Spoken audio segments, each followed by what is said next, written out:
और कोई बोलना है किसी को? अरे पानी बोलो तो मंगाओ। अस्सलाम वालेकुम। सबसे पहले मैं माजरत चाहूँगा और माफ़ी इस बात की कि 3 घंटे लेट आपके यहाँ पहुँचा हूँ। मैं पिछले 3 दिन से इतना थकाने वाला सफ़र रहा है, लेकिन रहीम साहब से मैंने वादा कर लिया था कि 8 तारीख की शाम को आपके यहाँ कार्यक्रम में शिरकत करूँगा। सलीम साहब भी साथ आए थे, हमारी काफ़ी चर्चा ही हुई, शिताब साहब भी साथ थे।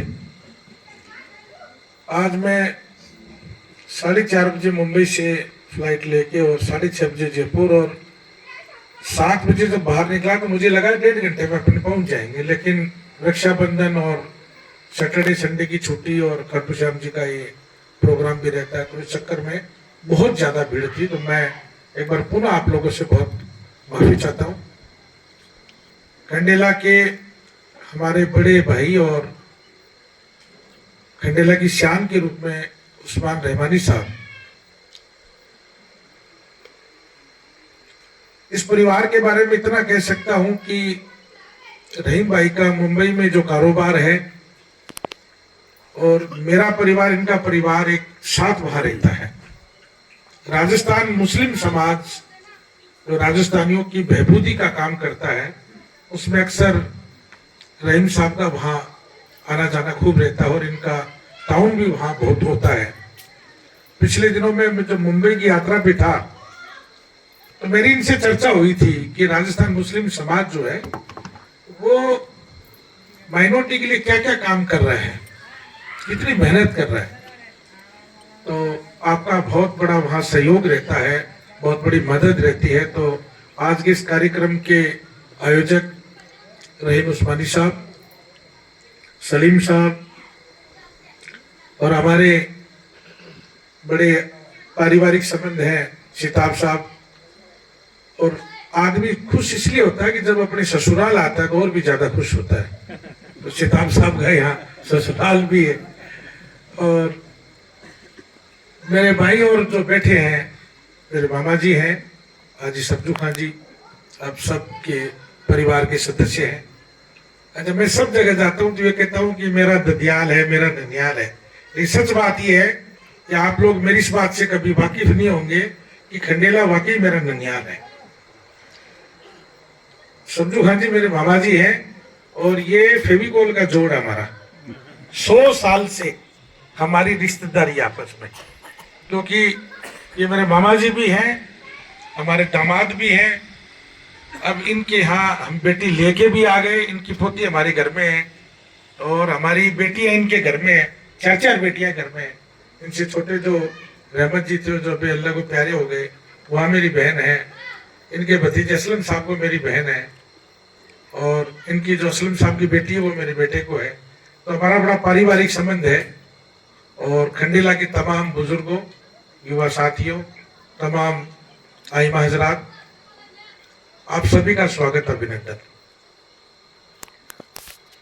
राजस्थान मदरसा बोर्ड की जिम्मेदारी मिलने के बाद में अब्दुल सलाम साहब से मेरा अक्सर राब्ता होता रहता था, क्योंकि सीएम हाउस से जब कोई कॉल आता था तो वो कॉल बड़ा वजन वाला होता था और वो उनकी अक्सर आवाज होती थी देवाराम जी की। वो कहते थे यार अब्दुल सलाम को नहीं संभाला तेरे, वहाँ टीचर की रिक्वायरमेंट है, वहाँ फर्नीचर की रिक्वायरमेंट है। तो मैं बड़े फख्र से इस बात को आप लोगों के बीच में रखता हूँ कि राजस्थान मदरसा बोर्ड की जिम्मेदारी मिलने के बाद, अब आप में से कितने लोग मेरे गाँव हैं वो तो बात की बात है, लेकिन मैंने मेरे कार्यकाल में जितना मेरे से काम हो सकता था वो मैंने मेरे रूप में किया है। और मुझे उम्मीद है कि मेरे बाद जो भी कोई चेयरमैन आए, मैंने इतनी लंबी लाइन खींच के छोड़ के दी है कि जो भी चेयरमैन आएगा वो विचार करेगा कि ये काम कितना किया जाए, कहाँ से शुरू किया जाए। राजस्थान के 3600 मदरसों में बच्चों को ड्रेसेस देना, स्मार्ट क्लास देना, कंप्यूटर्स देना, फर्नीचर देना, मदरसों की बिल्डिंग के लिए 15 लाख और 25 लाख की स्कीम देना, करीब 258 करोड़ रुपए माने अशोक गहलोत जी ने मदरसा बोर्ड में दिए।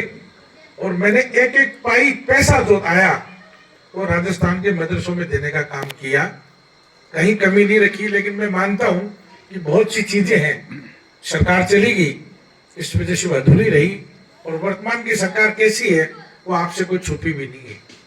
मतलब पिछले हमारे कार्यकाल में जो भर्ती का राजस्थान मदरसा बोर्ड के 6,843 पदों की भर्ती सरकार ने निकाली, वो रोक दी गई। बच्चों के नियमितीकरण के काम थे वो रोक दिए गए। कुछ मदरसों का ग्रांट बाकी रह गया, 36 करोड़ रुपए के करीब वो बाकी रह गया। ये सब चीजें सरकार ने जानबूझ के रोक रखी है। आप हालात जानते हो कि मदरसों के नाम से इस तरह का रिएक्शन होना शुरू हो गया कि पता नहीं हम कोई बहुत बड़ा गुनाह कर रहे हैं, जबकि मदरसे का मतलब स्कूल है, तालीम देने का काम है, दीन और दुनिया का संगम है, उसका नाम मदरसा है। दिन की भी तालीम दी जाती है और दुनिया की तालीम दी जाती है। राजस्थान का जो पाठ्यक्रम है 5वीं क्लास व 8वीं क्लास का, वही उन मदरसों में पढ़ाया जाता है। खैर, मैं पुनः इस बात पे आता हूं कि माननीय अशोक गहलोत जी की सरकार ने कोई कमी नहीं रखी और आप लोगों ने भी वोट देने में कहीं कमी नहीं रखी। तो कहीं ना कहीं चूक जरूर हुई है। उस चूक के कारण हम खंडेला की सीट हार भी गए। मैं खंडेला के चुनाव में स्पेशली महादेव सिंह जी की इलेक्शन में और कन्हैया कुमार जी को लेकर आपके इस कार्यक्रम में शिरकत भी मैंने की थी। बाबा जी का आदेश था कि महादेव जी हमारे बड़े वरिष्ठ कांग्रेस के नेता है, उनका चुनाव जीतना बहुत जरूरी है। खैर, वो हालात ऐसे बन गए कि लोगों को समझ में नहीं आई या हमारी कहीं ना कहीं भूल हुई होगी। मैं राजस्थान अल्पसंख्यक आयोग विभाग की जिम्मेदारी मिलने के बाद पिछले 26 जून को जब से आदेश हुआ है, जब से लगातार मैं ये कोशिश कर रहा हूं कि माइनॉरिटी राजस्थान में अकेले मुस्लिम समुदाय के अलावा सिख बिरादरी भी है, जैन भी है, क्रिश्चियन भी है, बौद्ध भी है, पारसी भी है, सिंधी भी है, लेकिन राजस्थान में बहुमत के रूप में मुस्लिम समुदाय बहुत बड़ा है। कांग्रेस सदैव मुस्लिम समुदाय के साथ रही है और आप लोग भी सदैव साथ रहे हैं। इस डिपार्टमेंट का मतलब ये है कि मैं सदा जहां भी जाता हूं वहां एक बात कहता हूं कि समुदाय आज बहुत ज्यादा पिछड़ गया। अभी इसी बात का ढोल हम बार बार पीटते रहे कि साहब पिछड़ गए पिछड़ गए पिछड़ गए, तो ये मोटिवेशन नहीं हो सकता, ये डिमोरलाइज होने वाली बात है। मैं कह रहा हूं हम बहुत आगे हैं और पहले से बहुत सुधार है और आगे इंशाल्लाह और भी अच्छा होगा। और जिस समाज में तालीमी बेदारी होगी और शासक में हिस्सेदारी होगी, वो समाज कभी नहीं पिछड़ सकता। न हमारी तालीम में बेदारी है, न शासक में हिस्सेदारी है। और शासक में हिस्सेदारी यहाँ तक कमजोर है कि मैं खुद बेसिकली झुंझुनू का रहने वाला हूँ। पूरी शेखावाटी में आपको 2 टिकटें मिलती है, फतेहपुर से हाकिम भाई साहब को, सूरत से मंडेलिया पे मिली। एक हाकिम भाई साहब लगातार चुनाव जीत रहे हैं लेकिन मंडेलिया पे मिली, बार बार चुनाव हार जाती है। तो जबकि शेखावाटी में हमारा बहुत बड़ा वोट बैंक है। खंडेला के बारे में मुझे पूरी जानकारी है कि अभी चेयरमैन साहब बैठे हैं। आपसे पहले हमारे बड़े बुजुर्ग लीडर हुआ करते हैं अब्दुल हई साहब, काफी टाइम तक वो चेयरमैन रहे। और आप लोगों की सियासत में अच्छी हिस्सेदारी रहती है। नगर पालिका में चेयरमैनी आपके रहती है, लोसल में चेयरमैनी रहती है, सीकर शहर की चेयरमैनी रहती है, फतेहपुर की चेयरमैनी रहती है, रामगढ़ की रहती है। लगभग जो माइनॉरिटी बहुल्य क्षेत्र है उनमें चेयरमैनी हमारी रहती है। लेकिन राजस्थान की विधानसभा में हमारी नुमाइंदगी कम होती है और लोकसभा में हमारी नुमाइंदगी कम रहती है। पूरे राजस्थान के इतिहास में अगर कोई लोकसभा में अगर कोई 2 बार आदमी जीत कर गया तो झुंझुनू लोकसभा से कैप्टन अयूब साहब जीत कर गए। उससे पहले कोई मुसलमान जीत के नहीं गया और न उनके बाद कोई जीत कर गया। जबकि कांग्रेस ने हर बार प्रैक्टिकल किया है। अजरुद्दीन साहब को चुनाव लड़ाया, शहीद गुडेर साहब को चुनाव लड़ाया, बरकतुल्ला खां साहब ने चुनाव लड़ा, उस्मान आरिफ साहब ने चुनाव लड़ा, हबीबुर रहमान साहब ने चुनाव लड़ा, रफीक मंडेलिया साहब ने चुनाव लड़ा, अब्दुल गफ्फार साहब ने चुनाव लड़ा। बहुत ऐसी नामचीन हस्तियों ने चुनाव लड़ा लेकिन सफलता नहीं मिल पाई। लेकिन शेखावाटी की झुंझुनू की सरजमी से 2 बार कैप्टन अयूब साहब लोकसभा में चुनाव जीत कर गए। राजस्थान माइनॉरिटी डिपार्टमेंट ये कोशिश करेगा कि आने वाले वक्त में जनगणना का काम भी शुरू हो रहा है, जातीय जनगणना भी शुरू हो रही है। अभी एक कानून आप देख रहे होंगे, एक SIR का कानून लेके आए हैं। इसमें आप जैसे मोजिज लोगों की बड़ी जरूरत है। अगर हम नेग्लिजेंसी बरतेंगे ये सबसे ज्यादा नुकसान इस कम्युनिटी को है, इसके अलावा किसी को नुकसान नहीं है। कि हमारे घरों से एक दो परिवार के बच्चे या तो मस्कत, सऊदी, इराक, ईरान, दुबई कहीं रहते हैं, या परिवार के एक दो बच्चे मुंबई रहते हैं, कोई अहमदाबाद रहता है, कोई कलकत्ता रहता है, कोई दिल्ली रहता है। एजुकेशन का मामला हमारा कमजोर है। घर पे कौन बीएलओ आया, कौन अपनी बात के चला गया, कितने नाम लिख के लेके चला गया, हमें कोई पता नहीं होता है। मेरा मोहतबरा गुजारिश आपसे कि बहुत जल्द ये शुरुआत होने वाली है, उस शुरुआत में सभी जागरूक लोग बैठे हैं, आप यहाँ सब मौजूद लोग बैठे हैं। इस बात को छोड़ दे में हम लोग कि वो आगे काम कर रहा है, मैं पीछे काम कर रहा हूं, वो बड़ा बन रहा है, वो छोटा बन रहा है, नहीं। हमारी कम्युनिटी के विकास के लिए, हमारी कम्युनिटी के हक और अधिकार के लिए हम लोगों की मॉरल ड्यूटी बनती है कि हम लोग अपना जनगणना में अपना नाम जुड़ना चाहिए, अपना नाम आना चाहिए। जो डॉक्यूमेंट्स पेंडिंग है उन डॉक्यूमेंट्स को हम लोगों को सही कराना चाहिए, क्योंकि वर्तमान की सरकार की नीयत अच्छी नहीं है। कल हमारे नेता राहुल गांधी जी ने इतना बड़ा एक इनका खुलासा किया है कि जिस फ्लैट के अंदर दो परिवार नहीं रह सकते, वहां उन्होंने 80-80 वोट जुड़वा रखे हैं और हर विधानसभा में 20 से 25 हजार वोटों का घालमेल कर रखा है इन लोगों ने। तो बड़ी एक साजिश चल रही है कांग्रेस को कमजोर करने के लिए, माइनॉरिटी को वोटों को हटाने के लिए, जबकि कांग्रेस पार्टी 36 बिरादरी को, सभी समाज को, सभी समुदाय को, सारे धर्मों को साथ लेके चलने वाली पार्टी है। लेकिन उसके बावजूद एक देश में माहौल क्रिएट किया गया, हालांकि वो चश्मा उतरा भी है, बहुत कमी भी आई है, लेकिन हमें इन मुश्किलों का सबसे ज्यादा सामना करना पड़ता है। तो मेरा मोहतबरा गुजारिश आप लोगों से कि जब जनगणना का वह काम हो तो इसको शिद्दत से काम करें, सब लोग एक दूसरे का सहयोग करें। पार्टी पॉलिटिक्स हम जीवन भर करते रहेंगे। इस मौके पर मैं एक चीज और आप लोगों से निवेदन करूंगा कि एजुकेशन के मामले में शेखावाटी का नाम पूरे राजस्थान में सबसे आगे रहता है और ये आप लोगों की बड़ी मेहनत है। बच्चे 10वीं तक, 12वीं तक, ग्रेजुएशन, पोस्ट ग्रेजुएट और जितने भी कंपटीशन एग्जाम में अपने जितने बच्चे शेखावाटी से जाते हैं उतने बच्चे अदर जिलों से नहीं आते। उसके बावजूद भी मैं कहता हूं कि हमें बहुत मेहनत की जरूरत है। मैं बार बार इस चीजों को इसलिए दोहराता हूं कि आने वाला जो वक्त है वो वक्त बगैर तालीम के अधूरा है। दीनी तालीम में अब्दुल सलाम का एक मदरसा चलता है, दीनी तालीम में, दुनियाई तालीम में।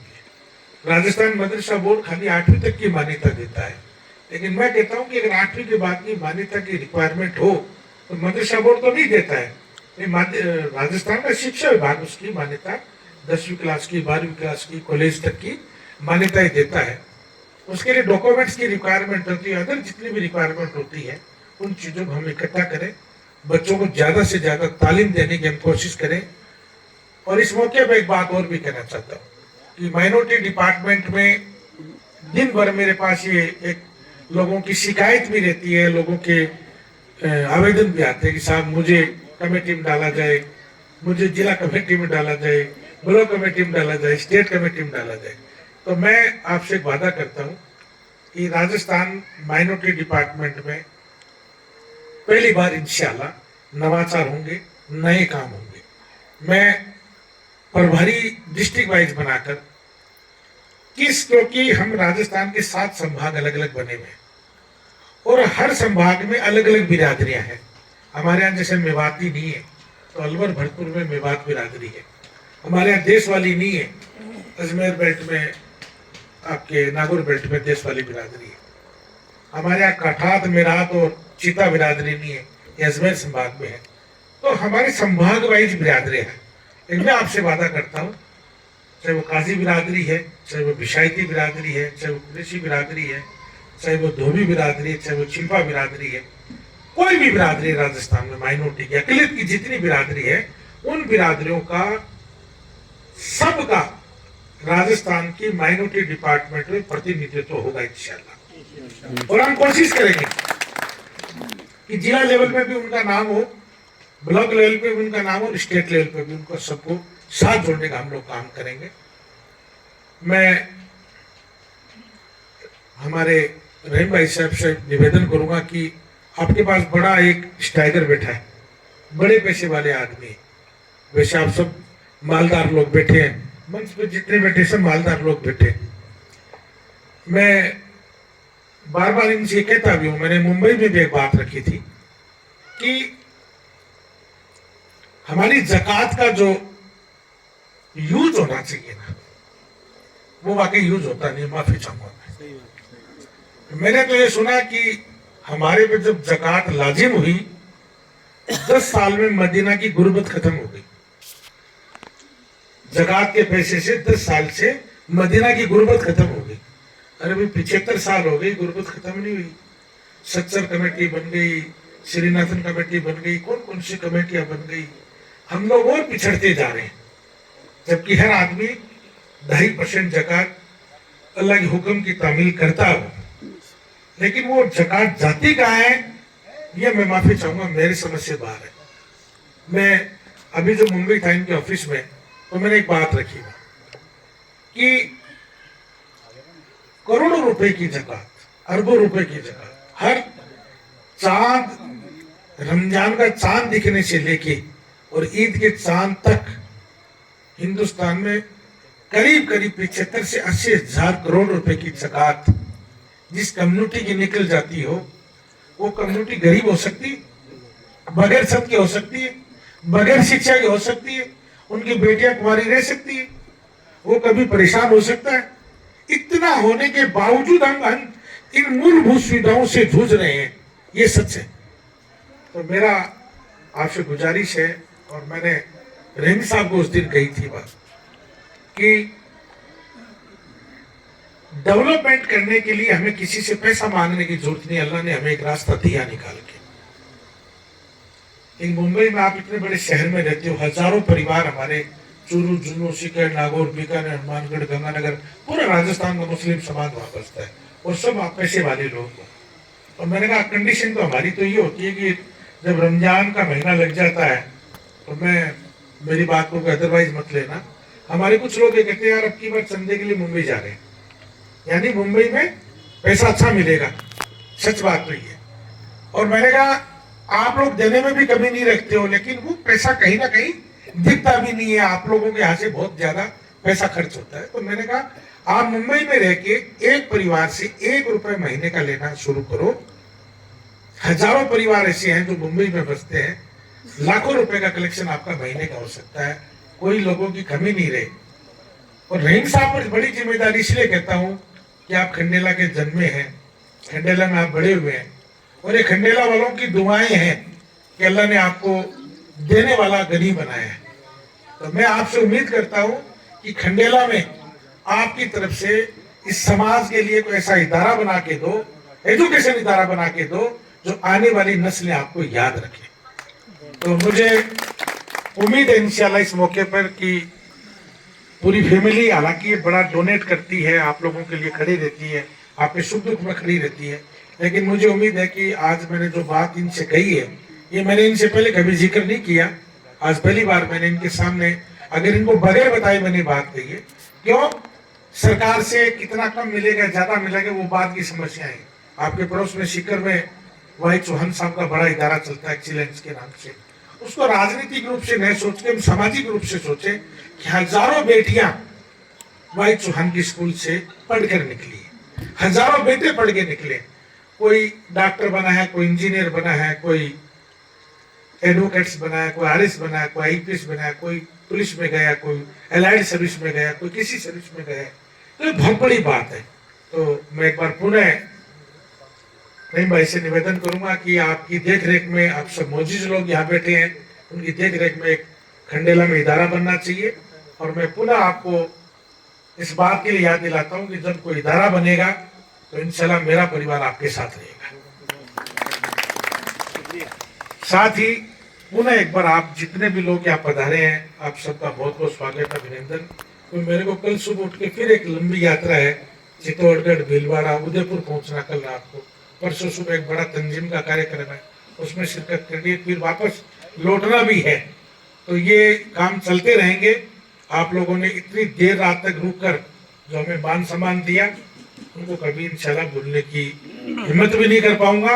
और खंडेला मेरा परिवार आपको आधी रात को मेरे घर पे आवाज मारे, मेरे लायक जो भी कारी खिदमत हो वो मुझे आप आदेश करें। अस्सलाम वालेकुम।